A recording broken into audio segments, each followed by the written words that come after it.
Bonsoir à toutes et à tous, bienvenue dans Libre Ensemble, votre rendez-vous de la laïcité. Pour notre dernière émission de l'année, à l'aube de 2024, année d'élections à tous les niveaux, cruciale pour l'avenir de la Belgique et de l'Europe, nous avons décidé de revenir sur les grands dossiers qui ont marqué 2023, mais sur les défis, évidemment, aussi qui nous attendent, nous les démocrates, nous qui défendons la laïcité, les libertés fondamentales et les droits humains. Libre Ensemble, Vinciane Colson, Jacques Nizan. Pour retracer le fil de cette année 2023 et tracer les contours de l'année 2024, j'ai le plaisir de recevoir en studio Benoît van der Meschen. Bonsoir. Bonsoir. Vous êtes secrétaire général du Centre d'Action Laïque. À vos côtés, Sylvie Losberg. Bonsoir. Directrice de la cellule études et stratégies du CAL. Et enfin, Hervé Parmentier. Bonsoir. Bonsoir. Secrétaire général adjoint du Centre d'Action Laïque. Alors, Benoît van der Meschen, il y a un an, on se retrouvait au même endroit pour faire le bilan de l'année qui se terminait. Et j'avais commencé l'émission en vous parlant de la guerre en Ukraine, de la crise énergétique, de la crise économique et sociale, de la crise de l'accueil, de la crise climatique ou encore des jeunes en perte de sens. Alors un an plus tard, j'ai un peu réfléchi pour amener un peu plus de positif, mais on va pas se leurrer, les crises elles sont toujours là, de nouveaux drames humains sont apparus et la polarisation de la société, j'ai l'impression qu'elle ne fait que s'accentuer. Est-ce que pour vous, elle s'accentue cette polarisation ? Écoutez, cette année, tout récemment, nous venons de fêter les 75 ans de la Déclaration universelle des droits de l'homme. Il nous appartient de faire en sorte que ce beau texte et ces transcriptions juridiques ne demeurent pas une utopie, mais soient une réalité, une exigence pour la manière dont nous pouvons tous vivre ensemble sur cette terre. Donc, vous avez indiqué... effectivement, des drames qui continuent, qui s'accentuent, aujourd'hui, on est face à un monde qui s'embrase et là où nous sommes, nous pouvons essayer d'avoir une action. J'ai envie de dire que nous avons un devoir d'optimisme et chacun a le droit au bonheur. Mais c'est vrai que les temps sont inquiétants. Vous avez évoqué la situation internationale. Déjà simplement, il y a quelques semaines à Liège, lors de la clôture de notre campagne éducation permanente, la ministre de l'Éducation nous rappelait que lors d'un vote au Parlement sur l'éducation à la vie relationnelle, affective et sexuelle, on en reparlera, elle a dû entrer dans ce Parlement escortée par des policiers. Ça en dit beaucoup, évidemment, sur notre société. Pour autant, ça ne doit pas nous inciter à la résignation, mais plutôt, je dirais que ce sont des temps qui nous obligent encore davantage, avec de notre côté l'idée de proposer un cadre de réflexion, de méthode et action, tout notre rôle en termes d'assistance morale et d'éducation permanente. Avec comme fil conducteur, et c'est ça qu'on doit rechercher tout le temps, ce sont des êtres humains qui sont maîtres de leur destin. Voilà, donc je dis, ce sont des temps qui nous obligent encore davantage, même si nous devons garder les yeux ouverts sur la façon dont ce monde tourne aujourd'hui. Oui, on aura l'occasion de parler de ces propositions justement qui sont mises sur la table par le Centre d'Action Laïque. Alors on parlait de polarisation de la société, cette polarisation elle s'illustre notamment dans le monde par un vote d'extrême droite. Les Pays-Bas ont basculé il y a quelques semaines en votant massivement pour Geert Wilders. Ils ont ainsi rejoint l'Italie de Meloni. Plus loin de nous, l'Argentine a élu un président d'extrême droite, anti-avortement notamment. La lutte contre les extrémismes et en particulier l'extrême droite, ça a mobilisé le mouvement laïque toute cette année via sa campagne d'éducation permanente. Est-ce que vous pourriez nous en dire un mot, Hervé ? Vous faisiez allusion tout à l'heure à ce que vous aviez dit en introduction de l'émission il y a un an. Peut-être il y a un peu plus d'un an, le mouvement laïque avait tenu une grande convention au cours de laquelle on s'était posé la question de savoir ce sur quoi travailler pour répondre à une question simple, comment refaire société ? Qui fait écho aussi à ce problème de polarisation croissante qui divise et qui va dans le sens d'une désagrégation, je dirais, du corps social. Et donc, parmi les solutions qui avaient été plébiscitées par les participants à cette convention laïque, il y avait le besoin impératif de travailler sur la lutte contre les extrémismes. Les extrémismes, c'est quoi ? C'est vraiment ceux qui qui sont partisans en quelque sorte de doctrines par lesquelles, souvent radicales, par lesquelles en fait on oppose les eux à nous, les uns aux autres, l'autre en ayant le sentiment que ce que pense l'autre n'est pas valable, sa pensée est discréditée, donc il n'a pas vocation à participer au débat public. En somme, les extrémistes sont des personnes qui cherchent à imposer leur vue à d'autres dans une logique assez dogmatique. Et donc, ce faisant, évidemment, on se prive des possibilités de débat, on se prive des possibilités de faire débat démocratique et en somme de construire ensemble la société à laquelle tout le monde peut aspirer, dans laquelle chacun se sent libre, chacun se sent égal. Et donc, il a semblé au mouvement laïque que la question de la lutte contre l'extrémisme au sens large, qu'il soit politique, de gauche, de droite, qu'il soit religieux, les intégrismes de toute nature, mais qu'il soit aussi inspiré par d'autres modes de pensée. Il y a des extrémistes plutôt des pensées extrêmes, écologiques, il y en a d'autres sociales, économiques, que sais-je.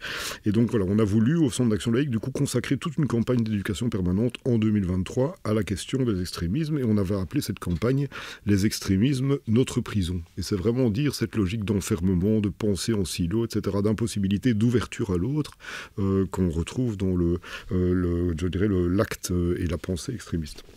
Et donc on a eu des dizaines et des dizaines d'activités sur tout le territoire de la communauté française, en Wallonie, à Bruxelles, des débats, des animations, des réflexions, etc. Et le tout avait, un peu comme selon la méthode dont Benoît parlait, réfléchir, essayer de ensemble s'équiper, ensemble trouver des solutions. On a réfléchi à cette question des extrémismes et il y a effectivement quelques semaines, on a conclu cette campagne par un moment de clôture à Liège, au cours duquel on a sorti quelques grandes propositions qui nous paraissent utiles pour essayer d'affronter cette question d'extrémisme, et parmi lesquelles, évidemment, c'est peut-être un retour aux sources d'un combat qui avait peut-être été un peu mis de côté. C'est le combat contre le racisme, l'antisémitisme, la xénophobie, le combat, évidemment, pour essayer de promouvoir toutes les formes de lutte contre les discriminations.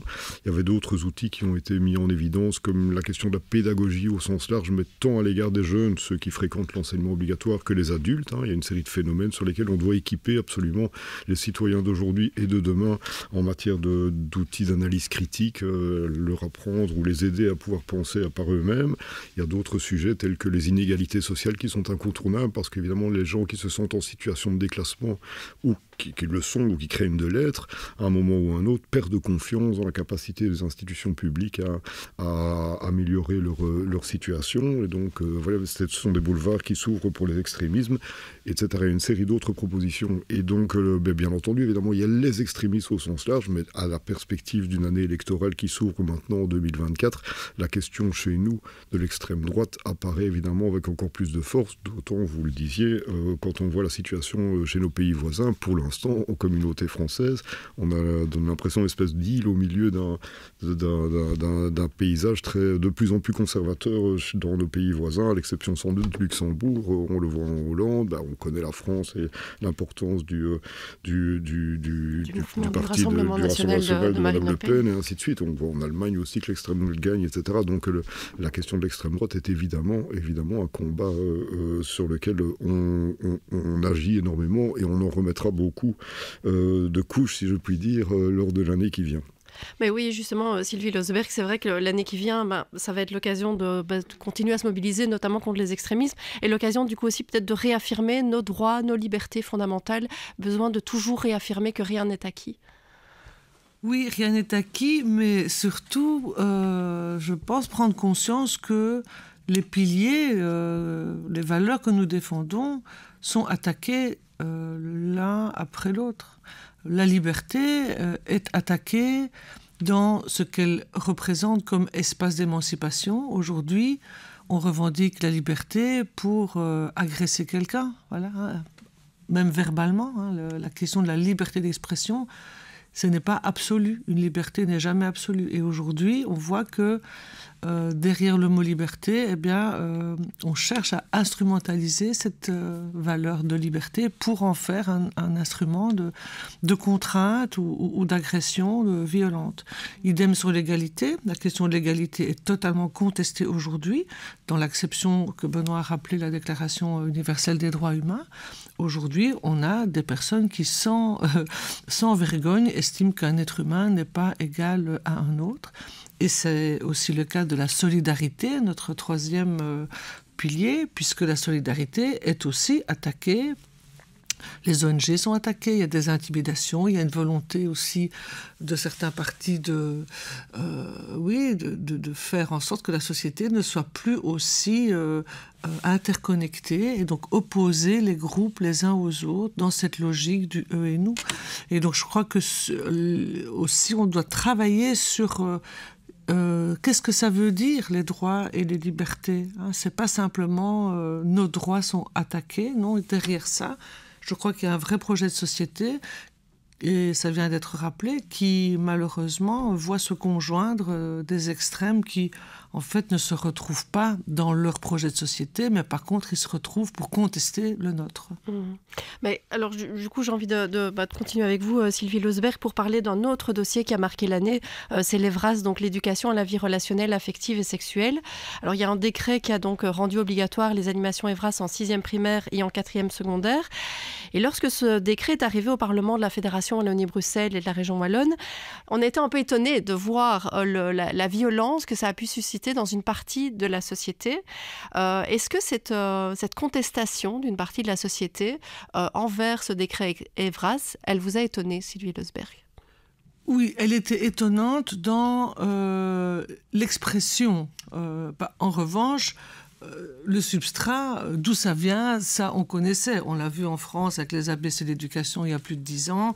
On sait qu'il y a un courant très conservateur, réactionnaire, dans le pilier catholique, mais pas seulement, aussi dans l'extrême droite, tous ces mouvements en fait qui ne veulent pas que les enfants soient égaux, traités de manière égale, déjà entre filles et garçons, mais aussi par rapport à leurs espaces d'émancipation et aussi par rapport à la connaissance même de leur corps pour pouvoir se protéger d'agressions. Et donc, ce qui s'est passé avec le décret EVRAS, outre le fait qu'il y a eu cette réaction commune de groupes extrémistes politiquement réactionnaires et, on va dire, d'intégristes religieux qui, en fait, ensemble, ne peuvent pas fonctionner, mais, comme je venais de le dire, se mettent de concert pour attaquer un projet qui a été voté sans aucun problème dans les autres parlements. Donc ici, c'était la dernière étape.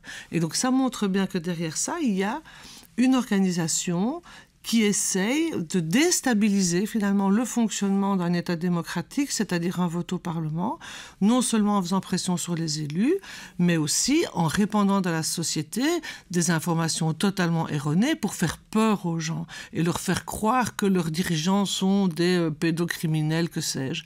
Et donc on voit bien aussi qu'il y a une volonté qui est financée, je pense, aussi de l'étranger, pour que la société belge prenne peur et n'ait plus confiance dans ses élus. Et donc, c'est clairement, pour moi, une attaque à la démocratie. Oui, oui, donc ça veut dire que, oui, Benoît Van der Merchen, ces fake news, la désinformation qui a circulé autour de l'EVRAS, c'est quelque chose sur lequel il va falloir aussi travailler. Mais, j'ai envie de rebondir sur aussi ce que disait Sylvie, hein, par rapport à la protection de nos droits humains fondamentaux. Il faut une vigilance éternelle. Hein. Sans ça, on risque de se laisser déborder. Ce qui était à plusieurs niveaux, c'était révélateur de pas mal de choses, ce qui a pu se dérouler autour de l'EVRAS. D'abord, un climat de violence dans notre société qui vient là, qui déborde. Oui, on rappelle qu'il y a des écoles qui ont quand même été incendiées. Hein. Tout à fait. Mais même dans d'autres cas, de 16 octobre, on a quand même des pauvres supporters suédois qui se sont fait tirer dessus. Il y a un climat de violence général qui, ici, s'est cristallisé autour d'un projet et qui, je rejoins ce que disait Sylvie, témoigne d'un mépris pour l'institution parlementaire. En même temps, ça ne vient pas de nulle part. Hein. Lorsque l'on parle de nos piliers, comme le faisait Sylvie, liberté, égalité et solidarité, il y a normalement des pouvoirs constitués qui doivent les protéger. Quand on voit par exemple comment un gouvernement fédéral peut snober des décisions de juridiction administrative, je pense évidemment à des propos de Madame de Moore, la secrétaire d'État aux questions migratoires, en disant « moi, une décision du Conseil d'État, je m'en moque d'une manière ou d'une autre et je continue ma politique », qu'on ne s'étonne pas que par la suite, évidemment, la population, les citoyens rentrent dans le même processus. Ensuite, si on a été surpris sur la violence, je pense ce serait erroné d'imaginer que ce sont juste des exactions ou des manifestations de quelques excités intégristes d'une manière ou d'une autre. C'est agité en sous-main et même parfois ouvertement contre les VRAS. C'était très intéressant de voir que ceux qui ont contesté publiquement par le biais de cartes blanches de prise de position publique, voire même d'annonces de recours, parmi ces acteurs, on a un acteur non négligeable, la Diyanet, qui est l'organe quand même de gestion du temporel du côté turc d'un culte, le culte islamique. Et donc je pense que là, c'est annoncé. Et on sait très bien quelles sont les connexions directes entre les Diyanet et Ankara en Turquie. Quand on parle de sous-main d'étrangers, je pense qu'il y a quelque chose qui est là assez évident, avec ce dernier aspect qui a été soulevé de la pression sur les élus, des menaces de mort au conseil communal d'Anderlecht sur des élus, c'est apocalyptique, hein, des personnes qui ont peur de se rendre à un conseil communal, qui s'interrogent par rapport à leur adresse qui peut circuler. On est où là-dedans? On pourrait revenir sur d'autres dossiers aussi emblématiques, par exemple celui de l'abattage rituel. C'est très intéressant de voir qu'il y a eu énormément sur le site internet des pictogrammes de la représentation parlementaire au Parlement régional bruxellois où on indique qui a voté quoi. Tout ça doit quand même nous interpeller. Oui, Hervé Parmentier. Oui. Mais effectivement, et au cours de ces multiples débats, on s'aperçoit de l'importance des fake news et de la désinformation. Ça, c'est vraiment un élément tout à fait important, parce que peut-être que ce qui a fait le liant, ce qui a donné le carburant commun entre ces mobilisations, a priori, comme Sylvie le disait, de causes totalement, a priori, contradictoires, ce sont les fake news. Et là, force est d'admettre qu'il y a encore du travail de la part des autorités publiques, qui est évidemment, au travers de la régulation, l'un des rouages qui peut, de façon essentielle, permettre de trouver des solutions à ce problème. On a sorti au Centre d'Action Laïque un petit bouquin cette année-ci d'un auteur qui s'appelle François Debras, un petit bouquin sur les fake news qui un peu fait le tour du phénomène et puis qui regarde un peu ce qui pourrait être fait pour essayer de lutter contre cette désinformation. On s'aperçoit notamment à la lecture de cet ouvrage qu'en réalité on est très mal équipé. Le gouvernement de Charles Michel avait commissionné un rapport d'experts pour voir un peu s'il y avait lieu de légiférer en la matière. La conclusion à l'époque, c'était entre 2014 et 2018, était qu'il ne fallait pas légiférer, c'était quelque chose qu'il fallait faire peut-être au niveau européen. Mais depuis lors, tout de même, on sent que l'eau a coulé sous les ponts. On a eu le Covid et on se souviendra de tous les problèmes de complotisme, de fake news, etc. lors de cette crise sanitaire. Puis on l'a encore ici, par exemple, récemment, sur la question de l'EVRAS, où on voit à quel point la fake news, la désinformation peut être déstabilisatrice, et donc peut-être est-il temps aujourd'hui de repenser un petit peu les moyens que l'État se donne pour lutter contre la désinformation. Alors c'est compliqué parce que ça mobilise évidemment différents enjeux, dont aussi celui de la liberté d'expression, mais néanmoins, quand on est face à des logiques aussi déstabilisatrices, il faut sans doute équiper les citoyens dans capacité de pensée critique, mais il faut aussi à un moment ou à un autre donner à l'État les moyens de se défendre par rapport à ces logiques de déstabilisation. Donc ça, c'est un sujet inévitable, incontournable pour les années à venir. Oui, alors Benoît van der Merchen, vous avez parlé d'Anderlecht il y a un instant, et j'ai envie de revenir sur ce qu'il s'est passé au Conseil communal il y a quelques semaines. La majorité a voté une motion qui approuve le principe du port de signes convictionnels pour le personnel en contact avec le public. Alors rien n'est vraiment décidé, un groupe de travail est mis en place, mais on va dire que la porte est ouverte. Et parallèlement, la Cour de justice européenne a, elle, rendu un arrêt quelques jours avant qui légitime la décision de la Commune Danse. La Commune Danse qui a décidé d'interdire tout port visible de signes philosophiques et religieux pour son personnel sur son lieu de travail. Ces décisions, est-ce que pour vous, ça nous montre vraiment qu'il est plus que temps de légiférer en la matière? Et vous avez entièrement raison. L'enseignement qu'il faut retenir de l'arrêt de la Cour de justice de l'Union européenne, c'est que interdire un signe convictionnel dans la fonction publique au nom d'une volonté de neutralité, ce n'est pas en soi discriminatoire. Et donc pour nous en tout cas, ça, par rapport à la position que nous prenons, qui concerne, je le rappelle, tous les signes convictionnels et pas un en particulier, et les arguments sont connus de pourquoi nous défendons cette position. À tout le moins, nous sommes maintenant validés par cette plus haute instance européenne qu'est la Cour de justice de l'Union européenne. Maintenant, la Cour de justice dit... Il s'agit effectivement d'un choix politique. On peut autoriser les signes convictionnels comme on peut les interdire. Et donc, la balle est renvoyée, évidemment, au niveau...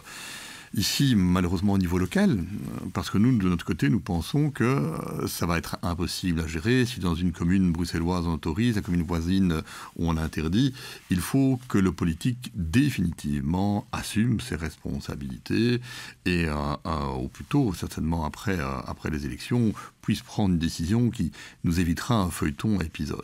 Néanmoins, il y a quelque chose d'insidieux que l'on doit pouvoir aujourd'hui mettre en avant, cette espèce de lent grignotage dans le discours politique de certains, que, en réalité, parmi ce qui est protégé par les conventions internationales en matière de protection des droits de l'homme, ce qui est protégé, c'est la liberté de conviction, d'avoir toutes sortes de convictions, y compris religieuses. Mais la liberté de religion, si elle est importante, elle n'est pas plus importante qu'une autre et ne mérite pas une protection spécifique supplémentaire aux autres.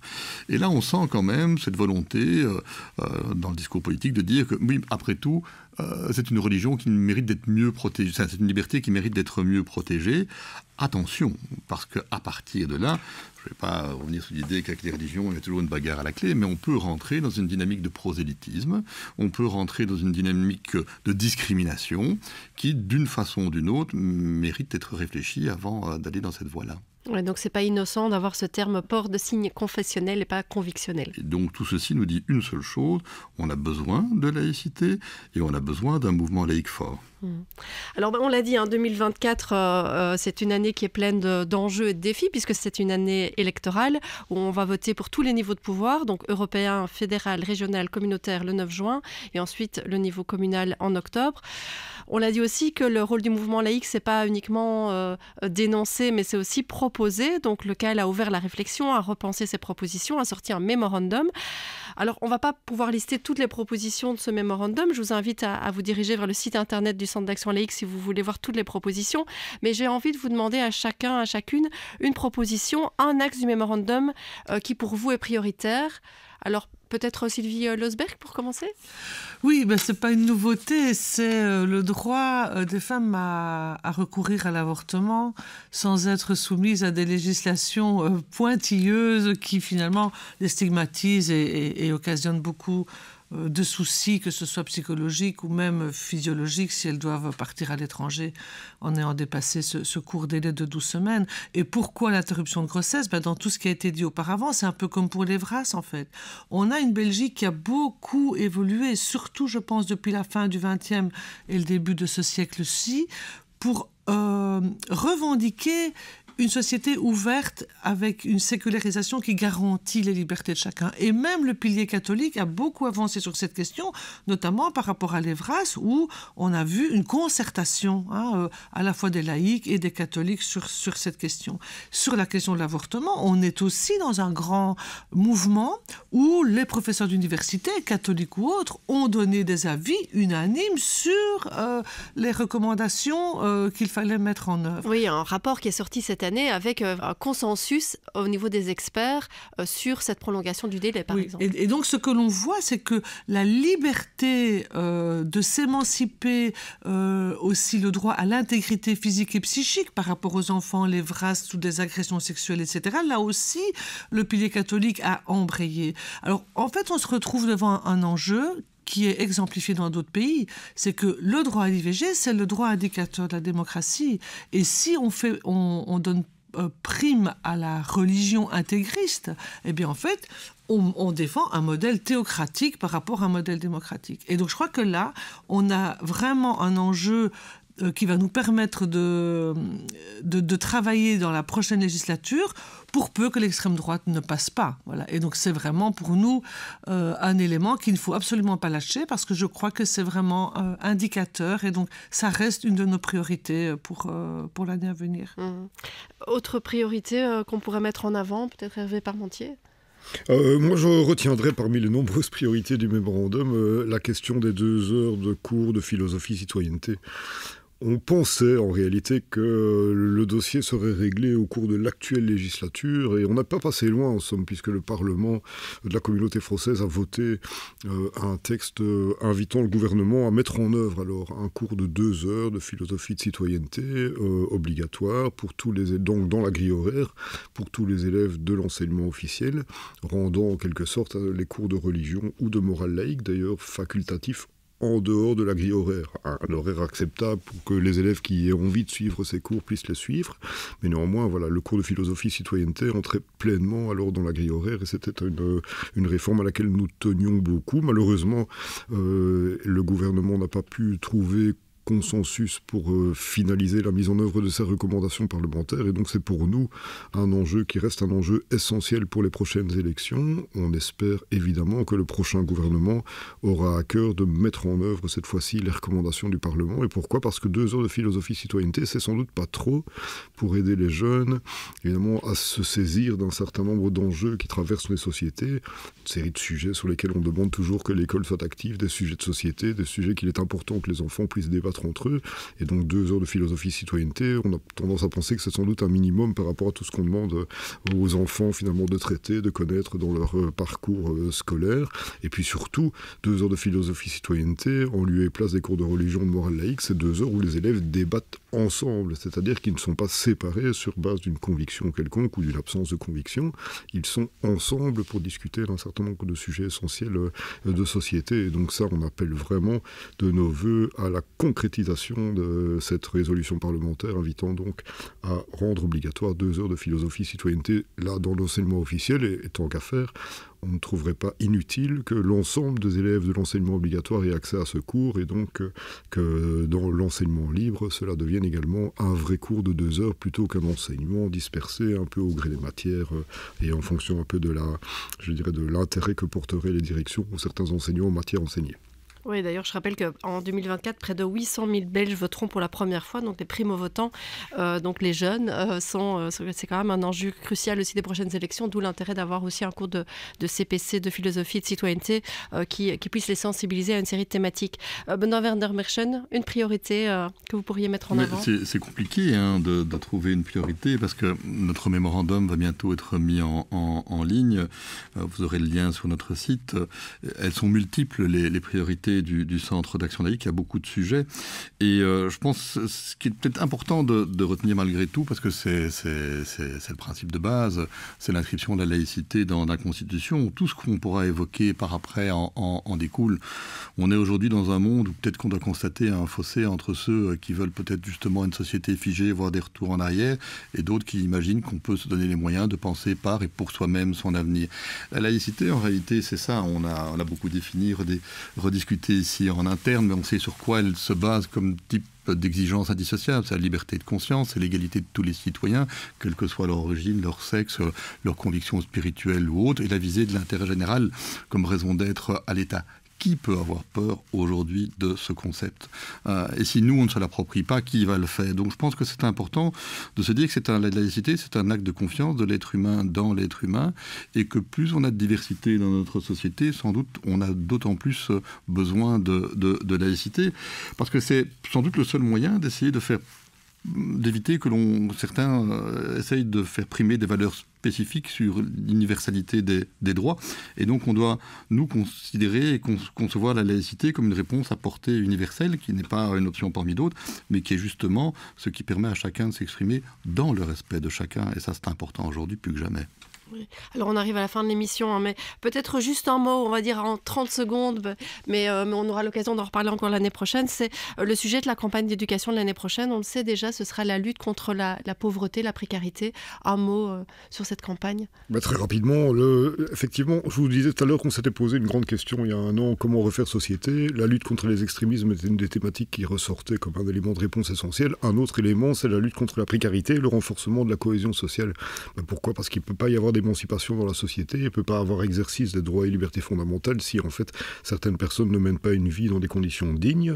Et donc évidemment, comment jouir de ces droits alors qu'on est plutôt occupé de chercher quoi manger ce soir, comment se loger en réalité. Donc la question des inégalités sociales, la question de la précarité sera au cœur d'une des grandes campagnes d'éducation permanente du CAL l'année prochaine.